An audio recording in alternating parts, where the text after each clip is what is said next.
Police find tunnel inside KFC. Stop cold when they realize who's on the other side.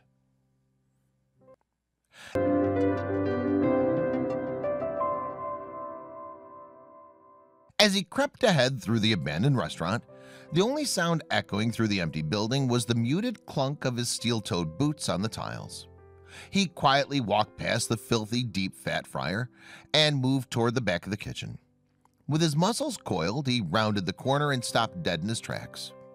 When he saw the 8-inch hole, he called for backup. Officer John Irwin had seen a lot during his time working for U.S. Immigrations and Customs Enforcement, but he had never seen anything like this.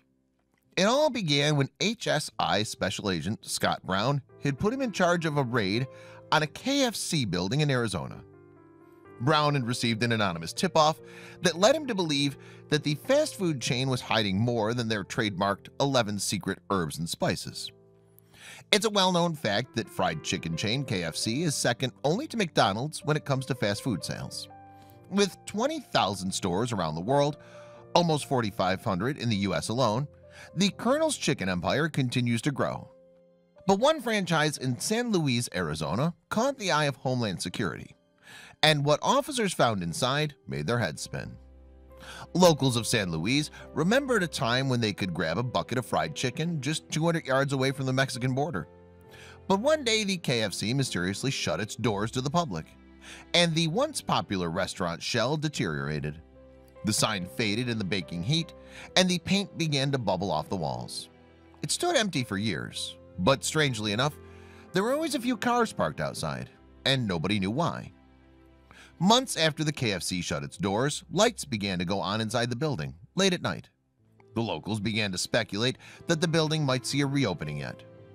They heard the blasting and drilling and assumed that the restaurant was undergoing a revamp. But to everyone's surprise, the building remained closed. Then the rumors began. Some people had heard that the KFC had been bought by a corporate giant, while others had heard through the grapevine that it had been bought by a wealthy man in the area.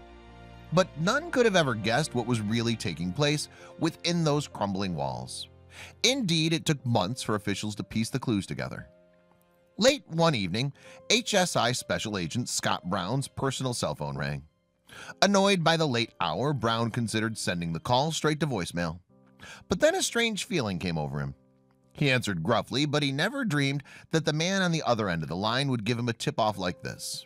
He had to get a warrant, and fast. Immigration and Customs Enforcement applied for a warrant to search the defunct KFC building. When it was granted, Officer John Irwin was dispatched to head the team of ICE agents.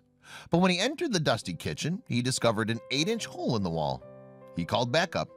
They began to chip away at the plaster surrounding the hole, revealing a deep shaft. What had they found? Officer John Irwin shone a flashlight into the pitch-black shaft and was astounded to see hundreds of wooden planks lining the walls. The team carefully climbed inside, down into a dark passageway. The tunnel was 3 feet wide and 5 feet tall, large enough for a man to fit easily inside. Officer Irwin took a deep breath, and then he disappeared into the tunnel. The officers followed, walking along the tunnel quietly and praying that armed guards weren't waiting for them on the other side. But just how deep did the passageway go? And what would they find? Suddenly, the silence was broken by the sound of footsteps running in the opposite direction. They weren't alone. That's when an unbelievable reality began to dawn on them. It occurred to Officer Irwin in an instant. The tunnel was positioned to go under the Mexican border, straight into Mexico. At the end of the 600-yard-long passage, they came to a ladder that led to a trap door in the ceiling. Officer John Irwin signaled for silence as they braced themselves for a moment. Then he kicked through the trap door. After swiftly breaking through the trap door, Officer Irwin cautiously peered out. Above him, he saw rusty bed springs. They would have to climb out to investigate. But when they did, they couldn't believe their eyes. They had ended up underneath a bed in a Mexican home. Then Officer Irwin noticed the long rope next to the trapdoor's entrance. But he didn't have time to inspect it. Someone was coming. The officers heard footsteps echoing through the tunnel and saw the faint beam of a flashlight. They stood back and waited, and the man practically walked into them. His eyes widened when he reached the top of the ladder and found himself surrounded by ICE agents. He had a suitcase in his hand, which was promptly confiscated. What had been going on here? The first piece of the puzzle had arrived by pure chance, just weeks prior to the discovery of the tunnel. Border police had pulled a man over for a routine traffic stop. After the usual questions, the man's license and plates seemed to check out. The officers were about to let the man go on his way when suddenly their service dog took one sniff at his trailer and went ballistic. The officers searched the trailer and found 2 toolboxes, but when they cracked them open, they were floored. On closer inspection, both boxes contained illegal substances. The man, named Ivan Lopez, was immediately arrested. But delving deeper into the man's history exposed a brazen operation that no one had seen coming. Lopez's freedom had come to an end, but his legacy had just begun. After Lopez's arrest, HSI Special Agent Scott Brown received an unsettling phone call. The call was from an anonymous resident who gave him a reason to suspect that they were only just scratching the surface of Lopez's crimes. After some digging, Brown discovered that it was Lopez who had purchased the old KFC, for which he had paid $390,000 in cash. He immediately contacted Immigration and Customs Enforcement. But was he fast enough?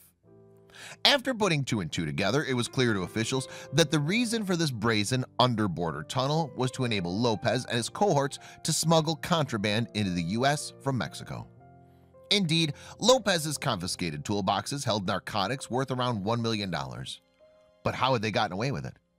Officials believe that due to the tunnel's size, the people involved in the trafficking would climb down through the trap door in the Mexican home and walk the 600-yard passageway until they were directly underneath the old KFC building. They would then deposit the illicit substances, and they'd be lifted out with a rope through the 8-inch hole in the restaurant's wall. But the tunnel isn't the first one of its kind in Arizona. Tunnels are a time-consuming venture, but they've definitely increased since border security measures have ramped up, HSI Special Agent Scott Brown said in a statement. One of the things that tunneling does tell us is that as we increase infrastructure, resources, patrol, that's forcing them to go to more costly routes into the U.S., he added. Authorities believe that Lopez is a prominent member of the Mexican cartel. He's currently in prison without bail while he awaits criminal charges. And while these cartel tunnels are becoming more common around the Mexican border, Agent Scott Brown reveals that there was something particularly frightening about the KFC tunnel in Arizona. According to Brown, all these substances authorities found were all hard narcotics. He said, "I think that's what makes this tunnel a little more unique and frankly a little more scary than some of the other ones we've seen." Meanwhile, Richard Jessup, the town's chief of police, told the Washington Post that the surge in tunnels is not surprising. Generally, along the southwest border, every couple of months we're encountering a tunnel, Jessup explained. Of course, if you can't go over the wall, you go under it. And while most of these tunnels are left unfinished, some aren't. And the KFC tunnel was the longest cartel tunnel by any means.